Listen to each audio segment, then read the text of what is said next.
Então, hoje a gente vai falar, vou ler aqui o preâmbulo do pastor Hernandes. Obrigado, Marcelo. A ressurreição de Jesus é a pedra de esquina, o fundamento do cristianismo.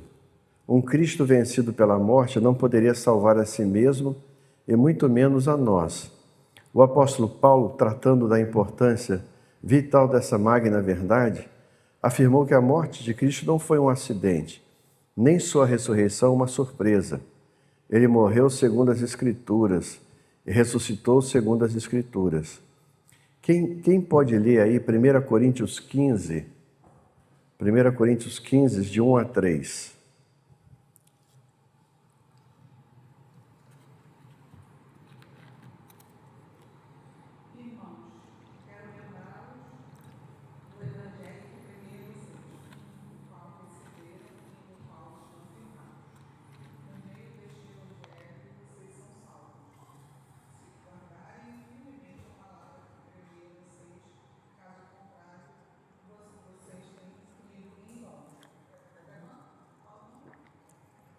Três.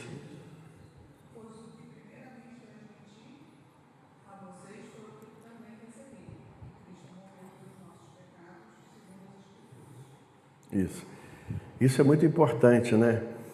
Porque ao fazer isso, Cristo nos reconcilia com Deus. A nossa comunhão é restaurada, né? Aí a gente pergunta assim, mas e os pecados que foram cometidos antes? E os pecados que eu vou cometer ainda? Os que eu já cometi e os que eu nem sei que estou cometendo, né? Às vezes você nem sabe. A gente vai lendo a Bíblia, vai se aprofundando na leitura da Bíblia, a gente fala assim, nossa, isso aqui, e eu fazia isso aqui sem saber. Isso aqui Jesus não quer que eu faça. O sacrifício de Jesus, ele é plenamente eficaz. Então, você é perdoado dos pecados que você já cometeu, dos que você tenha cometido hoje, do passado, do presente e do futuro. Fala. Tá frio aí, César? Não. 26? Cadê o... Tá ali atrás, César, ó. Vê ele, bota mais... 26 não dá, né? Tem que ser 18. Uns 20, 18.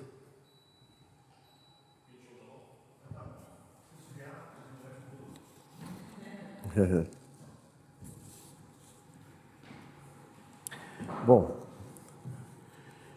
vamos lá. Eu trouxe o texto da Nova Tradução da Linguagem de hoje,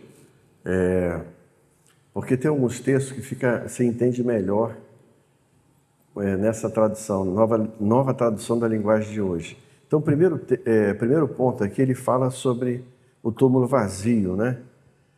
Vamos ler juntos, gente?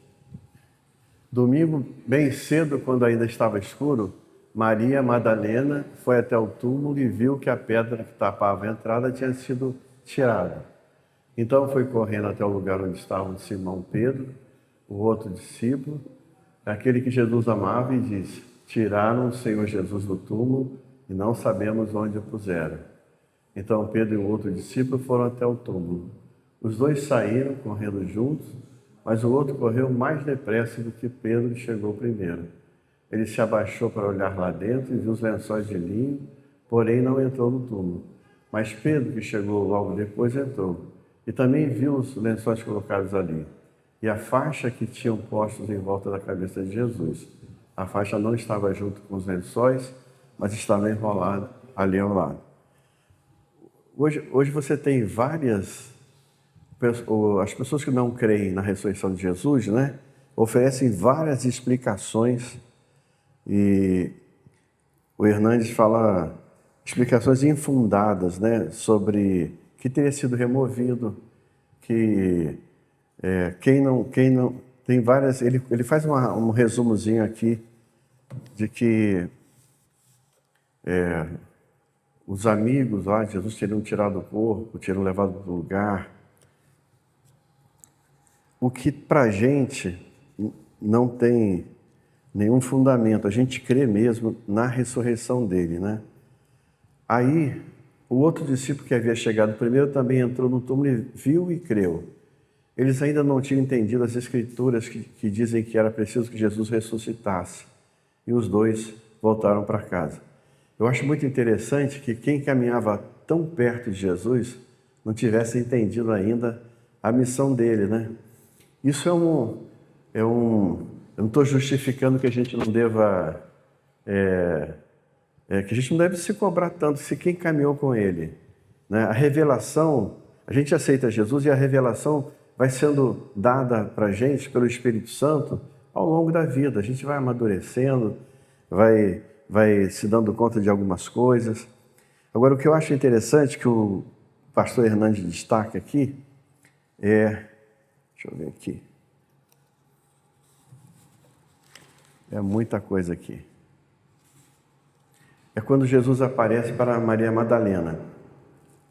A gente já, por exemplo, criança no tempo de Jesus não tinha valor nenhum. E a mulher, se mulher hoje tem dificuldade de ser valorizada, no tempo de Jesus não era nada valorizado.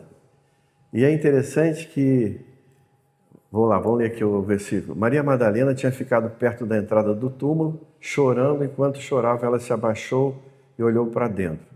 E viu 2 anjos vestidos de branco sentados onde tinha sido posto o corpo de Jesus. Um estava na cabeceira e o outro nos pés. Os anjos perguntaram: mulher, por que você está chorando? E ela respondeu: levaram embora o meu Senhor, e eu não sei onde o puseram. Depois de dizer isso, ela virou para trás e viu Jesus ali de pé, mas pulou alguma coisa aqui, peraí. Então Jesus perguntou: mulher, por que você está chorando? Quem é que você está procurando? Ela pensou que ele era o jardineiro e por isso respondeu: se o Senhor o tirou daqui, diga onde o colocou e irei buscá-lo. Maria, disse Jesus. Ela virou e respondeu em hebraico: Rabone, que quer dizer mestre. Jesus disse: não me segure, pois ainda não subi para o meu Pai. Vá se encontrar com os meus irmãos e diga a eles que eu vou subir para aquele que é o meu Pai e o Pai deles, o meu Deus e o Deus deles. Então Maria Madalena foi e disse aos discípulos de Jesus: eu vi o Senhor, e contou o que Jesus lhe tinha dito. Você vê que alguns falam que o corpo glorificado de Jesus talvez se mostrasse de uma outra forma, que eles não conseguiram reconhecer. O Hernandes fala por que Jesus prioriza uma mulher que não tinha tido também uma conduta muito ética na sua vida. Então Jesus aparece pela primeira vez para uma mulher que socialmente não seria considerada para que Jesus aparecesse para ela, por causa da conduta ética dela, né? Então Jesus ele tem essa postura, o Evangelho ele tem essa postura muito inclusiva, né? Ele valoriza quem a gente não valoriza, Jesus respeita quem a gente não respeita, né? Ele traz essa missão para a mulher. E o Hernandes fala assim: ela não duvidou, ela poderia questionar, mas eles vão achar que eu estou maluca, né? Como é que eu vou chegar lá e dizer que... Ela se encheu de tamanha fé, de tamanha segurança, que ela não questionou e foi, né?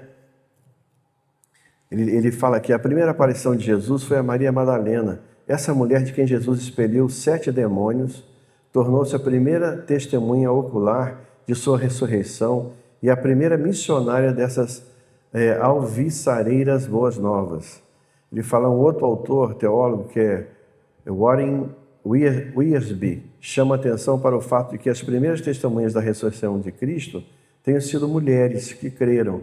Isso porque entre os judeus daquela época, o testemunho da mulher não era tido em alta consideração. Me parece, eu li em algum, estou lembrando do dia que eu li, que até para testemunho no tribunal, o testemunho da mulher não era aceito, parece, né? Essas mulheres impactadas pelo túmulo vazio, pelo Cristo vivo, tornaram-se pregoeiras da mais gloriosa notícia que o mundo já pôde ouvir. A morte foi vencida. Cristo ressuscitou, o túmulo vazio é o berço da igreja. Por que ele fala que morte? Porque a Bíblia fala que o salário do pecado é a morte. Morte no sentido espiritual, tá? Não morte no sentido físico, mas no sentido espiritual. Quando a Bíblia fala sobre inferno, é que você seria ressuscitado por uma morte espiritual, se você não aceitar Jesus como seu único e suficiente Salvador, né? Bom, Jesus ordena que Maria vá ter com seus irmãos e diga: estou voltando para meu Pai é o vosso Deus, meu Pai é o vosso Pai. Né? Olha, aqui Jesus introduz um conceito de família.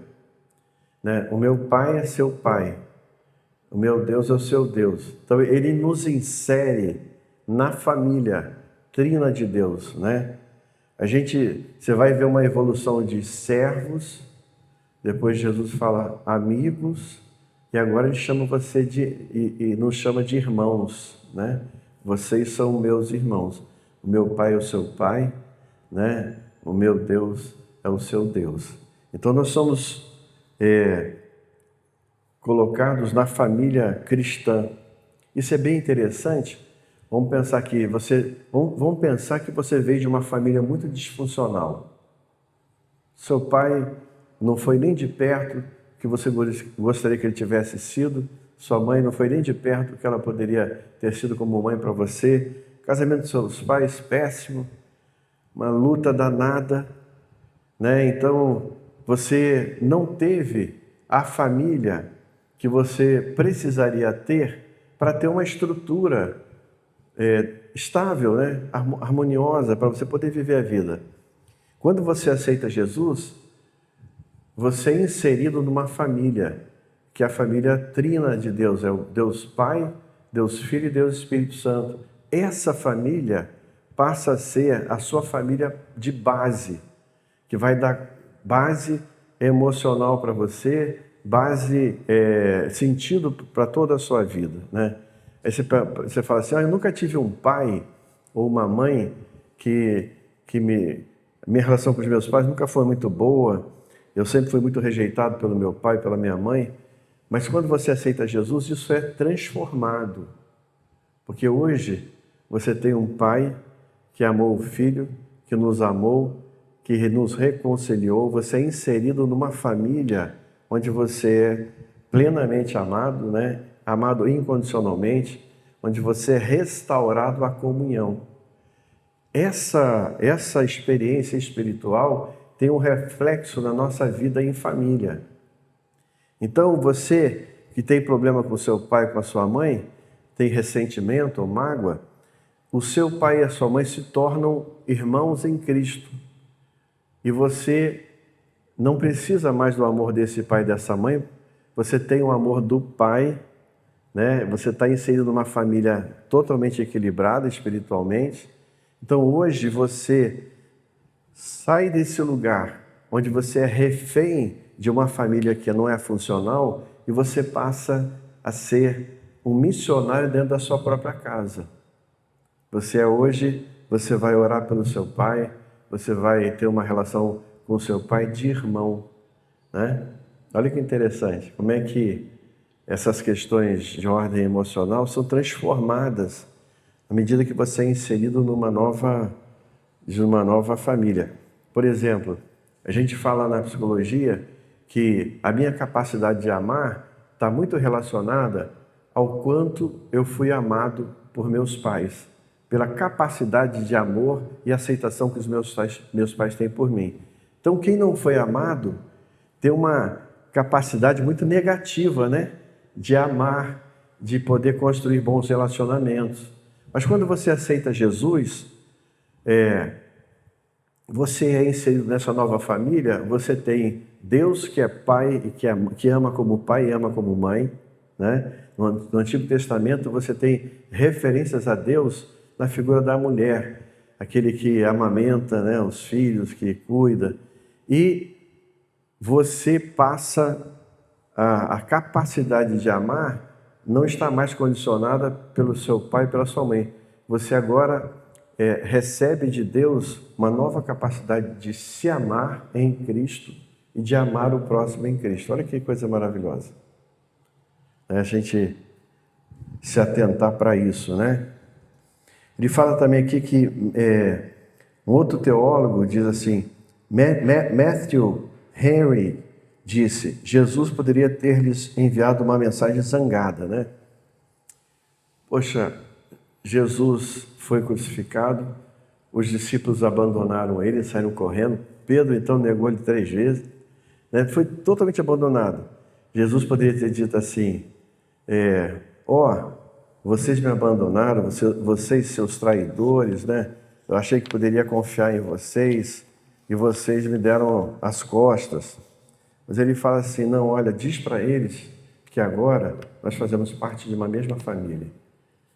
O meu pai é pai deles, o meu Deus é o Deus deles, né? Isso é muito legal. Agora, porém, depois de ressurreto, Jesus chama seus discípulos de meus irmãos e diz que o seu Deus também é também o pai dos seus discípulos. Oi, Cristine. Jesus já havia chamado seus seguidores de escravos, né, de amigos, de escravos em João 13,16, de amigos em João 15,15 e agora em João 20,17 chama de irmãos. Isso é muito importante no texto, porque você é inserido numa família e não precisa ter condição nenhuma para isso. Aliás, a condição é não ter condição, né? A condição é não ter condição. É porque você não tem condição, é porque nós não poderíamos nos salvar, que Deus envia Jesus para que Ele faça isso para a gente, né? E o que o Hernandes chama a atenção que é essa obediência prestada. Maria não discute nem protela a decisão, sai imediatamente a anunciar aos discípulos o que viu e ouviu. É impossível ter uma visão do Cristo glorificado sem ter pressa para proclamar esse fato aos outros. Quando você é tocado pelo Espírito Santo de Deus, é igual um filme bom. Você vai ver um filme que é muito bom, o que a gente faz quando a gente sai do cinema? Gente, precisa ver esse filme, é muito bom, né? Com Jesus é algo assim, mas a uma potência infinita, né? Você não fica em paz se você não conseguir compartilhar isso com alguém, não é isso? Você fica assim, coçando para poder falar. Agora a gente vai falar de um outro aspecto, que é quando os discípulos estão lá trancados, né? Deixa eu botar aqui. Jesus aparece aos discípulos. Naquele mesmo domingo à tarde, os discípulos de Jesus estavam reunidos de portas trancadas, com medo dos líderes judeus.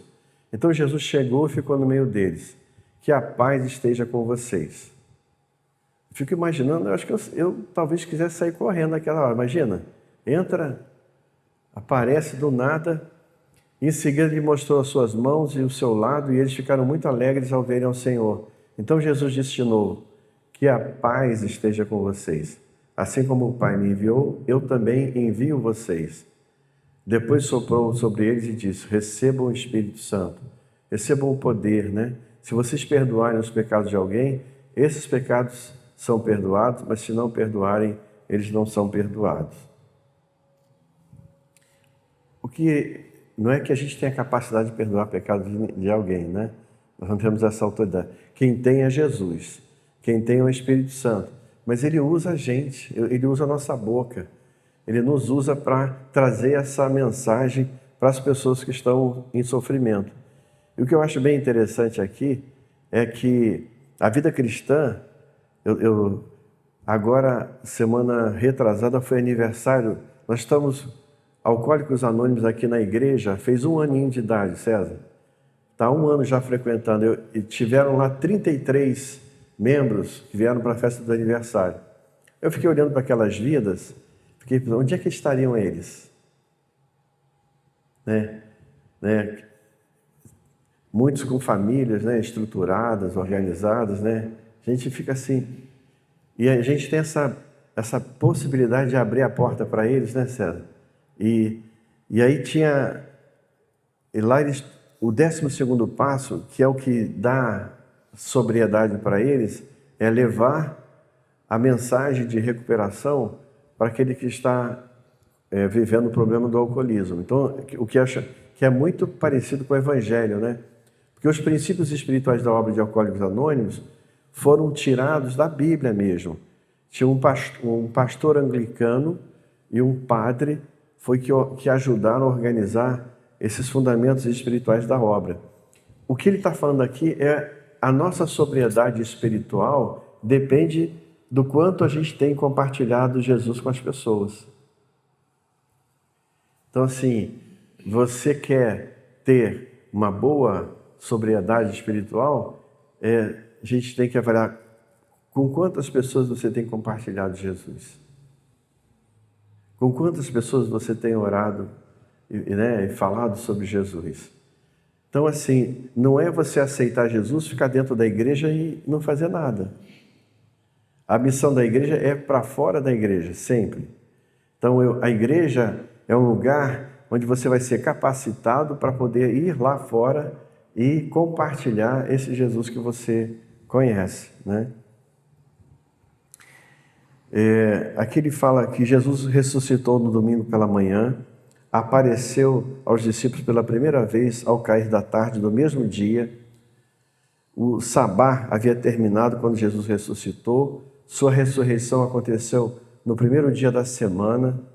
Por isso que para a gente, né, o domingo é o dia santo, diferentemente do sábado, porque é como se Jesus inaugurasse isso, né? A mudança do 7º para o primeiro dia não se deu por algum decreto da igreja, nem do imperador romano. Foi desde o princípio decorrente da fé e do testemunho dos primeiros cristãos. Ele fala, aqui ele descreve 5 circunstâncias em relação a porquê dos discípulos estarem trancados. Ele fala, em primeiro lugar, portas trancadas pelo medo. Eles estavam com medo de serem perseguidos, serem encontrados, né?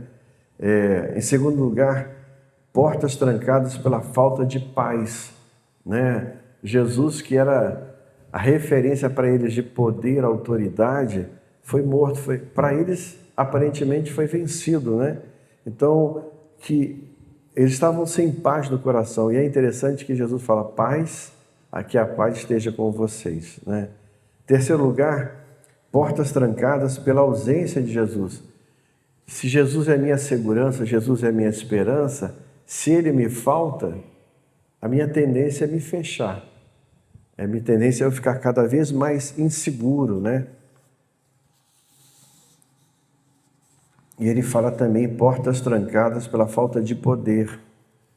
Jesus não apenas comissiona seus discípulos, dando-lhes uma missão, mas também sopra sobre eles o Espírito Santo, dando-lhes capacitação e poder. Esse sopro do Espírito Santo, em breve, se transformaria no derramamento do Espírito, no cumprimento das promessas do Pai, na descida definitiva do Espírito para estar para sempre com a igreja. Está lá em Atos 2:12, que é onde foi o derramamento do Espírito, né, definitivo.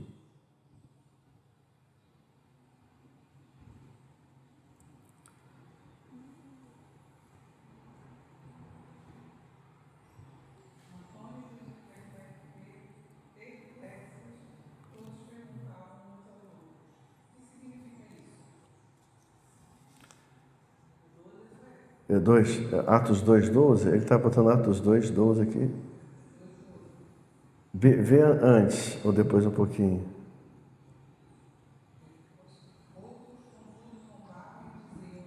Não, Atos 2, é Atos 2 inteiro, desculpa, é Atos 2 todo, né? Bom, pode falar.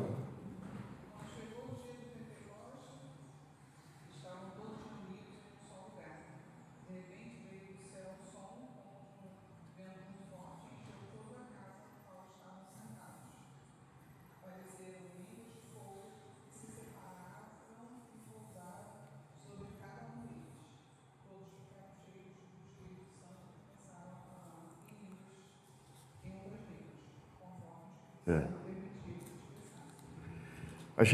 Obrigado. A gente sempre fala assim, nossa, eu pelo menos pensava, eu não tenho condições de capacitação para falar de Jesus para as pessoas, né? A gente não tem mesmo. Quem nos dá essa capacitação é o Espírito Santo de Deus, né? Se a gente pedir, Ele vai dar também. Deixa eu ler para vocês aqui sobre essa questão do versículo 23. Ele fala assim, se perdoardes o pecado de alguém, serão perdoados, e se os retiverdes, serão retidos. Isso deve ser entendido aqui não como uma referência à disciplina na igreja, como parece ser o contexto em Mateus 18, mas relacionado com a missão dos discípulos no mundo. Dois passivos, né? Serão perdoados, serão retidos. Subentende a ação divina. A função do pregador é declarar, e é Deus quem, na verdade, perdoa ou não perdoa, né?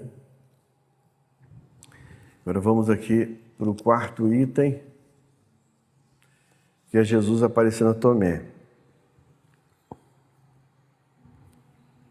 Acontece que Tomé, um dos discípulos, que era chamado de o gêmeo, não estava com eles quando Jesus chegou. Então os outros discípulos disseram a Tomé, nós vimos o Senhor. Ele respondeu, se eu não vir o sinal dos pregos nas mãos dele, e não tocar ali com o meu dedo, e também se eu não puser a minha mão no lado dele, não vou crer. Uma semana depois, os discípulos de Jesus estavam outra vez reunidos ali com as portas trancadas.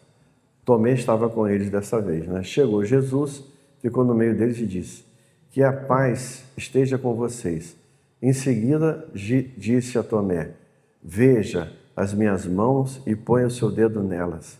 Estende a mão e ponha no meu lado. Pare de duvidar e creia, né?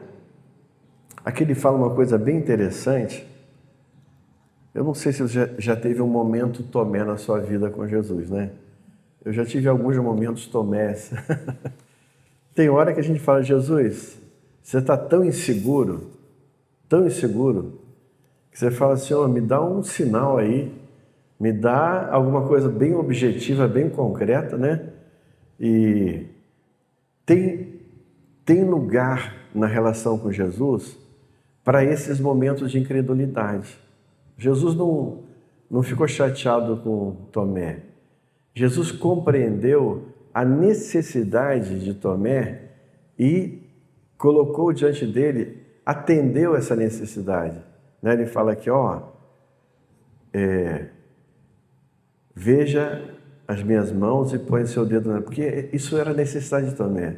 Jesus, não, tudo bem, coloca a mão aqui, o seu dedo nelas, estende a mão e põe no meu lado, para que, quando ele fala para de duvidar e creia, é para que Tomé precisava dessa experiência, e tem momentos na nossa vida que parece que Jesus faz isso, né? Ele aparece para a gente, ele se revela de uma forma muito objetiva, né? Para que a gente possa continuar na nossa caminhada. Então, eu me sentia muito culpado por eu não ter essa fé. Eu era muito racional, muito razão, né? Então eu tinha muita dificuldade de aceitar qualquer coisa que não fosse muito racional para mim. Mas Jesus tem total paciência com a gente, Ele compreende as nossas limitações, Ele compreende que a gente precisa de coisas bastante objetivas na vida da gente, né? Ele fala aqui, ele fala sobre 3 pontos em relação a Tomé. Em primeiro lugar, Tomé, o incrédulo, né? Tomé não acreditou no relato de seus irmãos, estava convencido de que a morte era o fim, não havia compreendido as palavras de Cristo e por isso não tinha nenhuma expectativa de que ele ressuscitasse. Agora você vê, se alguém tão próximo a ele tem tantas dúvidas, não conseguiu entender a mensagem dele, a gente está tão longe, né? A gente não conviveu com Jesus, a gente convive. o mediador de Jesus para a nossa vida. Se você olhar de uma família crente, vão ser sua família, seus pais. Se você não tem ninguém crente na sua família, vai ser a igreja, vai ser a liderança da igreja, os irmãos da igreja.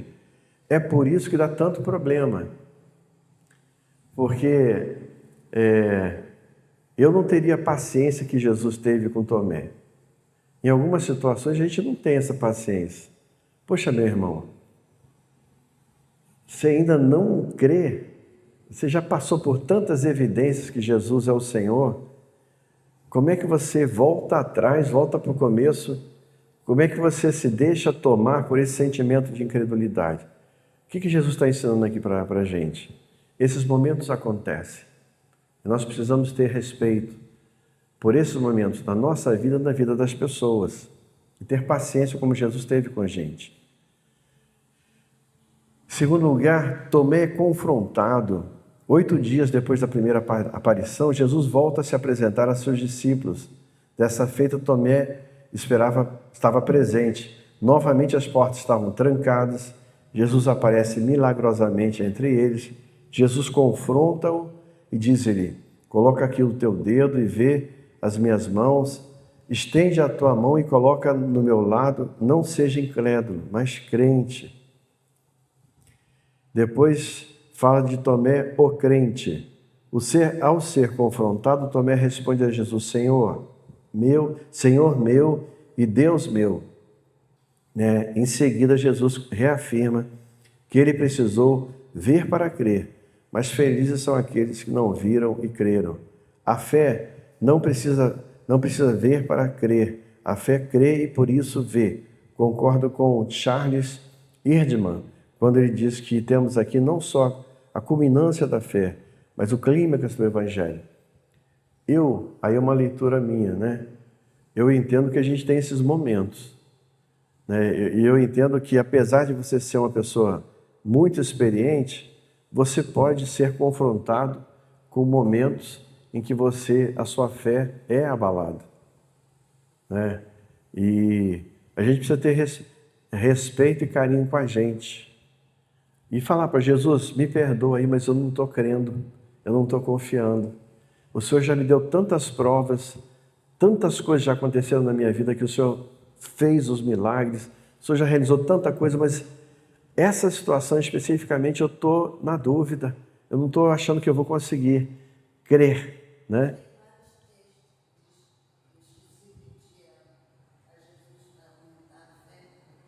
Sim, aumenta a nossa fé. Lembra-te. A nossa fé é um dom, que vem de Jesus para a gente. E se gasta, ela vai sendo consumida, sendo utilizada, e chega uma hora que você precisa: Senhor, renova a minha fé. Renova, Senhor,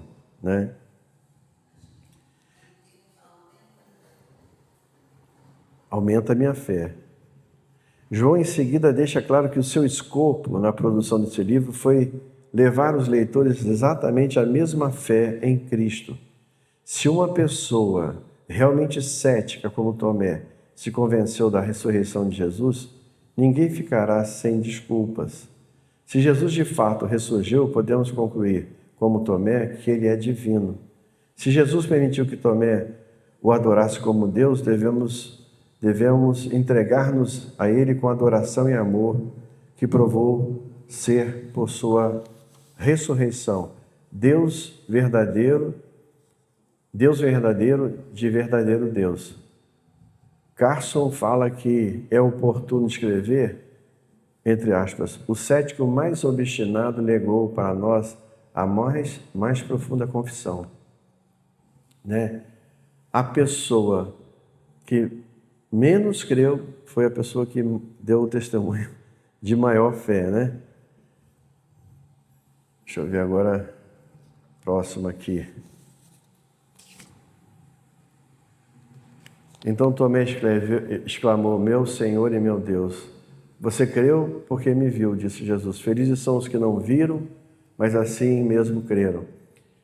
Isso é uma coisa muito ideal, Eu nunca vi uma pessoa que sempre creu em Jesus, assim, nunca teve um momento de dúvida, nunca vivi nunca conversei com ninguém, nunca vi ninguém. O que eu vejo é a gente na fé cristã, o nosso gráfico, né, está sempre oscilando. Isso é o saudável, oscilar. Eu creio muito, creio pouco, e aí o que eu faço quando eu creio pouco? Eu procuro pessoas para me dar força, para que eu, através da oração, da leitura da Bíblia, para que eu possa crer mais, né? Qual a finalidade do Evangelho de João? O primeiro dessas finalidades é apresentar Jesus como o Cristo, o Messias, o Filho de Deus. E o segundo é mostrar que a vida eterna é uma oferta dada a todos aqueles que creem em seu nome. Ele fala que ele concorda com o teólogo Warren Wiersbe, quando ele diz que a vida eterna não é apenas um tempo sem fim, mas é a própria vida de Deus vivida a partir de agora. Isso é muito interessante. Porque às vezes a gente acha que só vai desfrutar da vida eterna, da eternidade, do céu, quando for lá, estiver lá. Ele fala, não, no momento que você aceita o Senhor Jesus como seu Salvador, você já está no céu. Você já está no céu. E ele fala, o cristão não precisa morrer para começar a ter vida eterna. Ele já tem em Cristo, hoje. Ele fala também, Carson, um outro teólogo, acrescenta que, embora o propósito de João seja primariamente evangelístico, deve-se admitir que, por toda a história da igreja, esse evangelho serviu não só como meio para alcançar os descrentes, mas também como meio de instrução, edificação, conforto para os próprios crentes, né? Se você pensar que Jesus teve tanta compaixão de Tomé, Tomé precisava ver, né, materialmente as feridas, ele foi lá e mostrou e falou, pode tocar. Agora, toca aqui do meu lado. Está tudo bem agora? Está tudo tranquilo? Então, creia. E aí, logo após, Tomé fala o quê? Exclama, né? Meu Senhor, meu Deus. Né? Então é isso, gente. A gente está terminando na próxima domingo o Evangelho de João e a gente vai entrar nas cartas de João. Eu já estou preparando para vocês um módulo sobre Apocalipse.